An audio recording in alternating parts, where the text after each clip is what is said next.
Je peux entrer? Si tu veux, mais, je ne suis pas certaine que ce soit une bonne idée. Pourquoi? Parce que je ne sais pas si je suis prête. Ce n'est pas une question de préparation.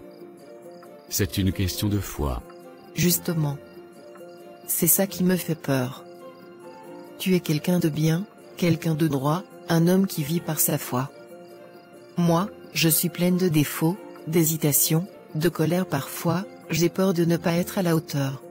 Qui a décidé qu'il fallait être parfait, pour aimer et être aimé? Peut-être pas parfait, mais au moins, stable.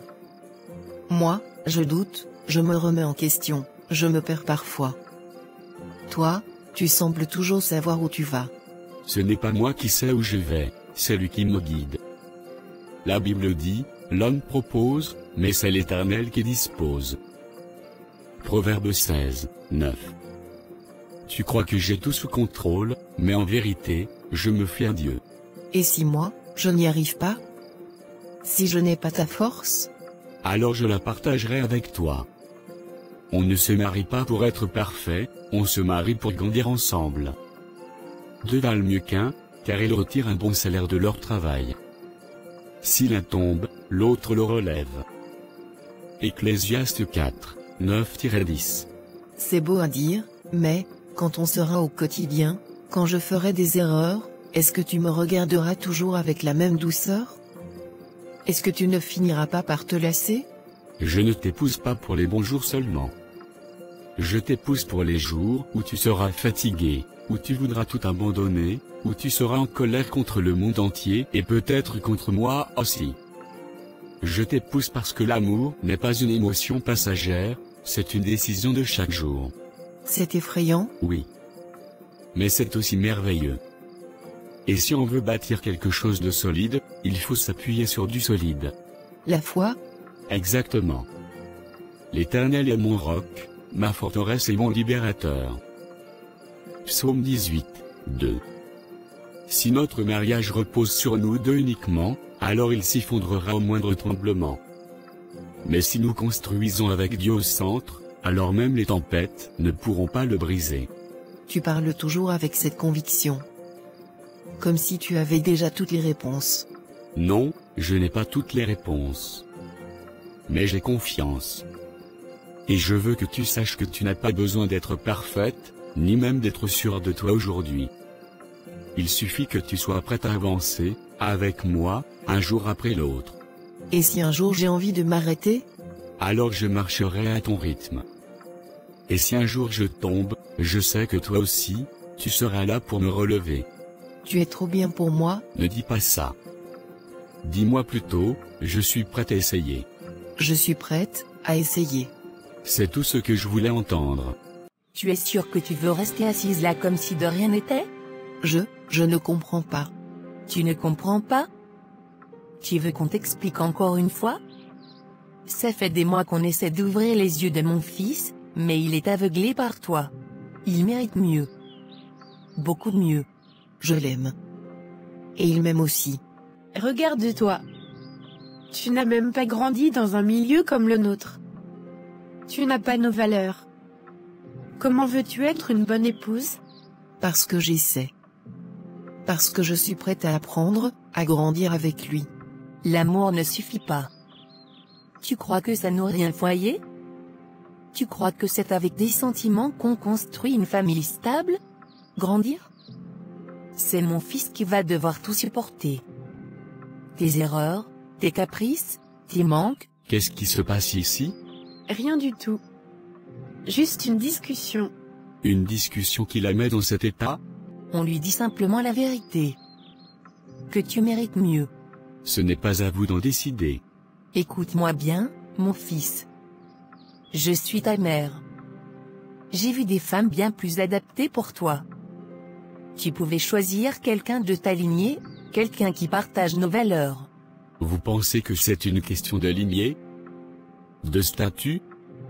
L'amour ne se choisit pas sur un CV.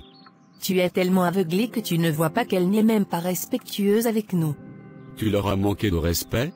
Non. J'ai juste essayé de me défendre. Ce n'est pas parce qu'elle ne se laisse pas marcher dessus qu'elle manque de respect. Vous la testez depuis le début, vous la poussez à bout et quand elle ose répondre, vous jouez les victimes. Donc maintenant, tu nous accuses, nous? Je ne vous accuse de rien. Je vous dis juste que ça suffit. Tu vas choisir une femme qui divise ta propre famille? Une femme qui tient bon malgré tout ce que vous lui faites subir. Une femme qui, malgré vos paroles, est restée là, prête à faire ses preuves. Elle ne sera jamais comme nous. C'est peut-être pour ça que je l'ai choisie. C'est pourquoi l'homme quittera son père et sa mère, et s'attachera à sa femme, et ils deviendront une seule chair. Genèse 2h24. Tu oses me citer la Bible? Toujours. Parce que c'est ma boussole. Et je ne laisserai personne briser ce que Dieu a béni. Viens, on rentre. Tu ne dors pas? Je n'y arrive pas. Encore ces pensées qui te tourmentent? Je ne suis pas une vraie femme. Qu'est-ce que tu racontes? Une femme donne la vie. Une femme construit une famille.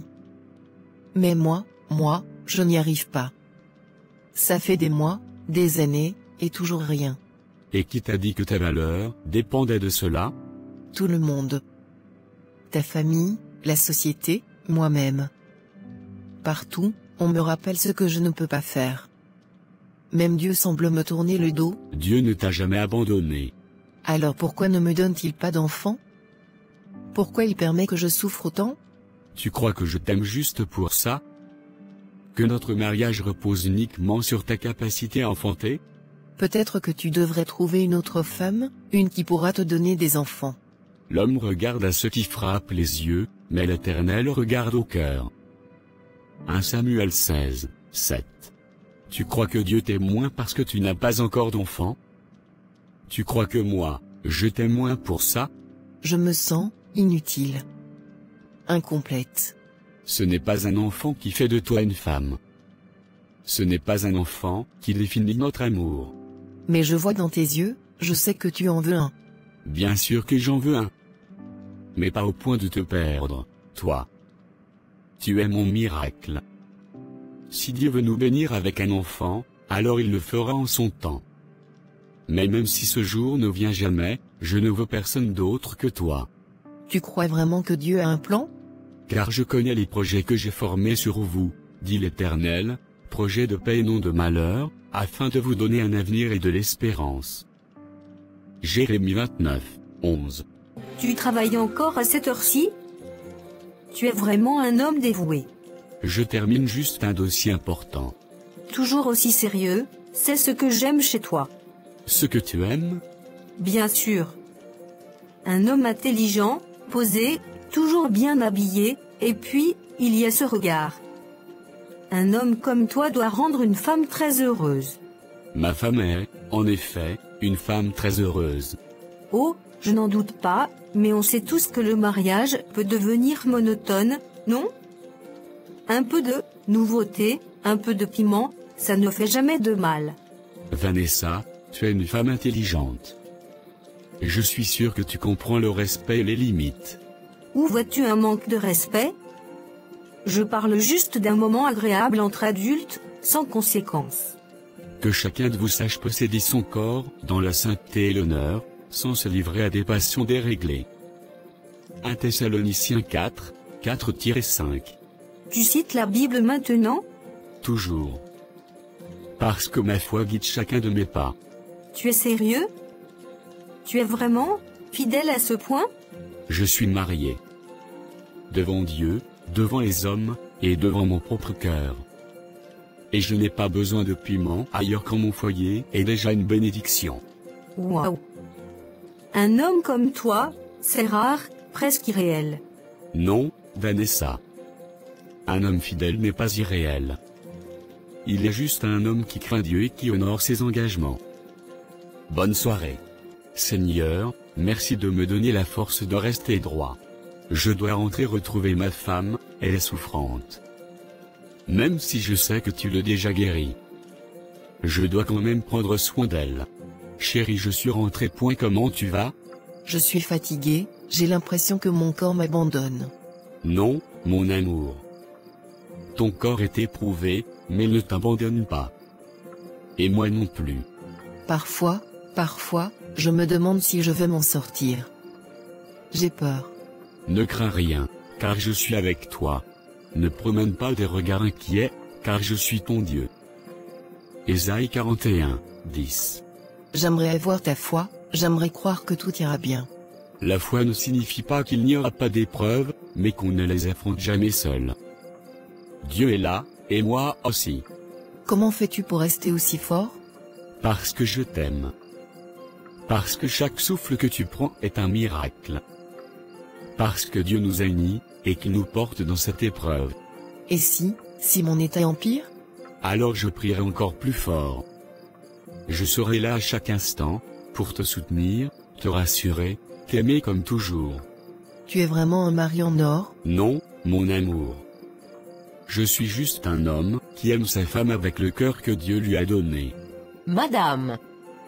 Martin, les résultats sont arrivés. Vous pouvez me suivre, s'il vous plaît? Félicitations, madame. Martin. Vous êtes enceinte. Vraiment? Vous êtes sûr? Oui, les résultats sont clairs. Vous attendez un bébé. C'est une très bonne nouvelle. Merci, merci tellement. Je vais être une maman, chérie. Qu'est-ce qui se passe, mon amour? Tu es tout ému, qu'est-ce qu'il y a? Je suis enceinte, chérie. Nous allons avoir un bébé. Gloire à Dieu. Merci, Seigneur, pour ce miracle. Merci pour ta grâce infinie. Seigneur, nous te louons et te bénissons pour ce miracle. Que cet enfant grandisse dans ta lumière et ta bénédiction. Nous ne sommes que des instruments de ta volonté, et nous acceptons ce cadeau avec toute notre foi et tout notre amour. Merci, mon Dieu, merci pour ce miracle, mon amour. Nous allons être parents. Oui, mon amour. Et je promets de t'aimer, de te soutenir, et de guider notre famille avec tout ce que Dieu m'a donné. Tu n'es pas seul dans cette aventure. Chérie, notre bébé a déjà endormi, et j'ai l'impression que tu es vraiment fatiguée. Qu'est-ce qui t'arrive? Je ne sais plus, chérie, tout est si incertain. Je suis fatiguée de prier et d'attendre. Pourquoi Dieu nous a-t-il donné cette bénédiction si c'est pour me voir traverser autant d'épreuves? Peut-être que tout ça n'a aucun sens, je me sens seule dans cette épreuve. Tu sais, mon amour, ce n'est pas parce que les épreuves sont difficiles qu'elles perdent leur sens. La foi, ce n'est pas simplement croire quand tout va bien, c'est aussi croire quand on ne voit pas le bout du tunnel. Mais pourquoi tant de souffrance, alors? Je priais avec toute ma force, je croyais qu'il me viendrait en aide, et pourtant, rien ne semble aller comme je l'avais espéré. Ma chérie, la foi n'est pas un contrat avec Dieu, ce n'est pas une promesse qu'il nous fait sans épreuve.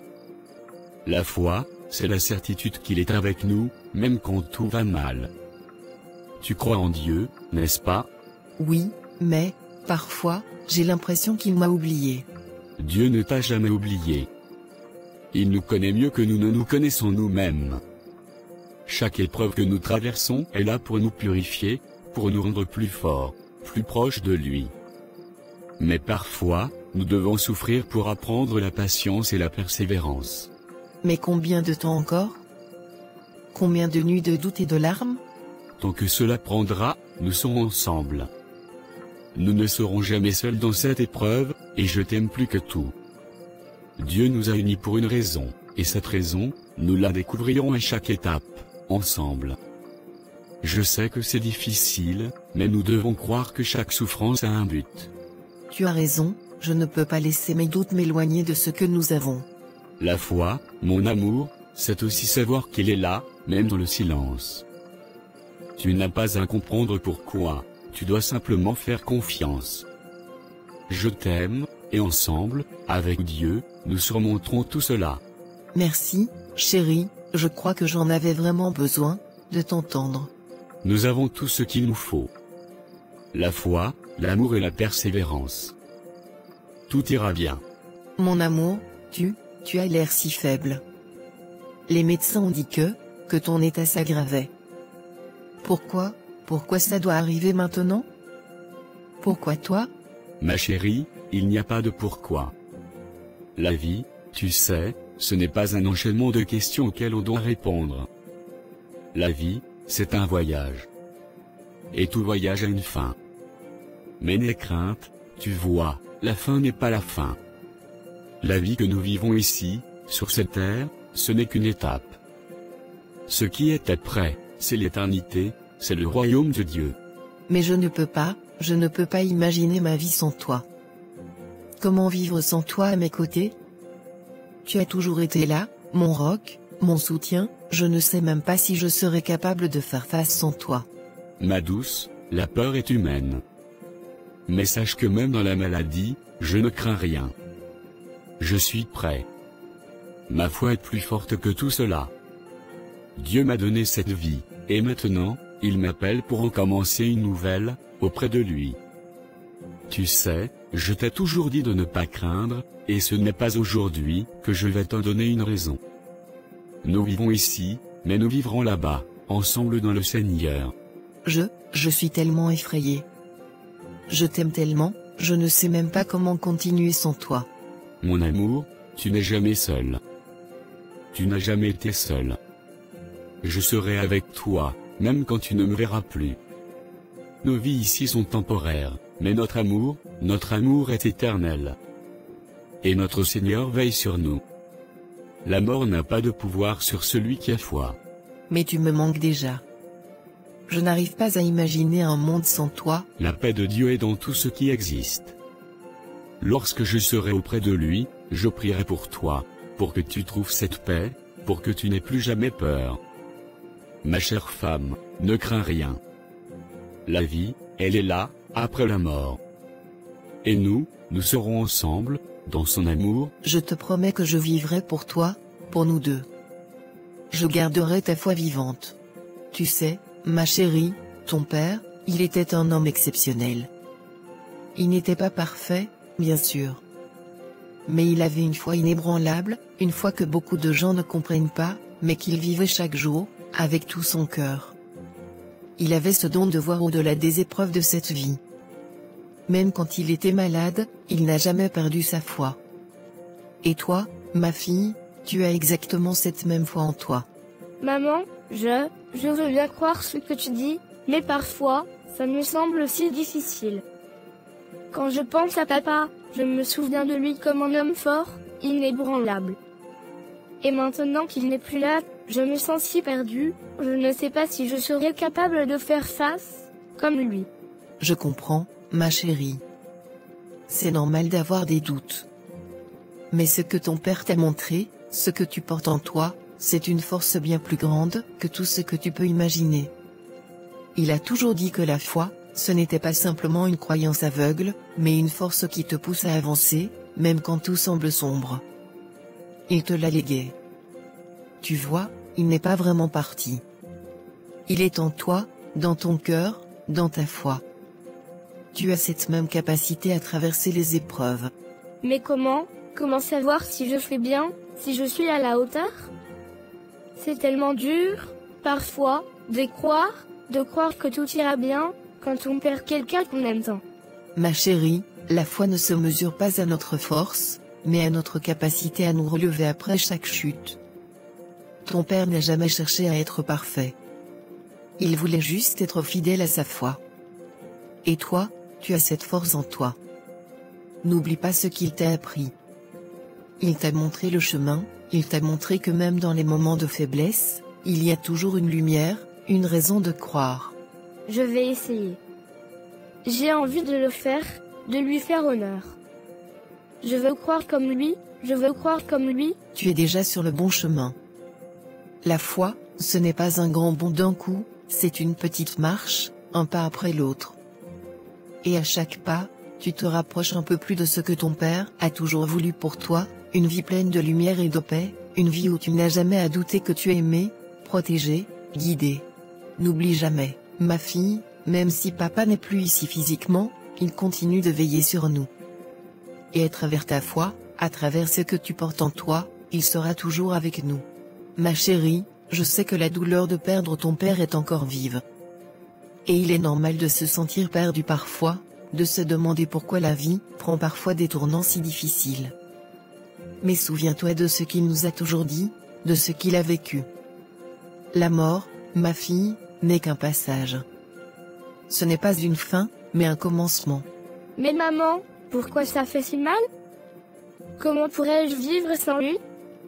Il était tout pour moi. Je comprends ta douleur, ma chérie, c'est naturel de ressentir cela. Mais il nous a laissé une mission, à nous deux. La mission de continuer ce qu'il a commencé.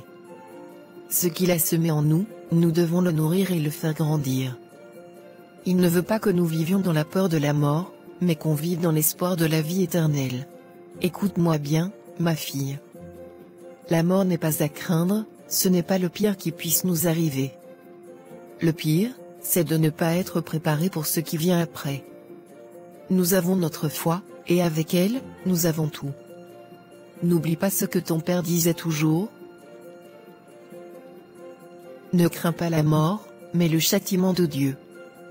Si tu restes fidèle, si tu continues de marcher sur le chemin de la vérité, alors tu n'as rien à craindre. Mais tu dois parler de Dieu, de la vie éternelle, à ceux qui t'entourent. Il t'a donné cette mission, tout comme il me l'a donnée. Et à travers toi, à travers ta foi, il vivra toujours. Je comprends, maman, tu as raison, papa aurait voulu que je vive avec cette foi en moi. Même si je me sens faible, je sais qu'il me regarde et qu'il m'encourage à marcher dans cette lumière. Et il est toujours là, ma chérie, auprès de nous. Le Seigneur est avec nous, toujours. Et tant que nous avons la foi, tant que nous avons cette lumière en nous, nous ne serons jamais seuls. N'oublie jamais cela. Ne crains pas la mort, mais sache qu'elle n'est qu'une transition vers quelque chose de plus grand. Le Seigneur a un plan pour nous, pour toi, pour moi, et pour ton Père. Tout ce que nous avons à faire, c'est rester ferme dans notre foi, et tout ira bien. Si tu restes fidèle, ma fille, tu trouveras la paix. Et un jour, nous serons tous réunis dans la lumière du Seigneur, pour l'éternité.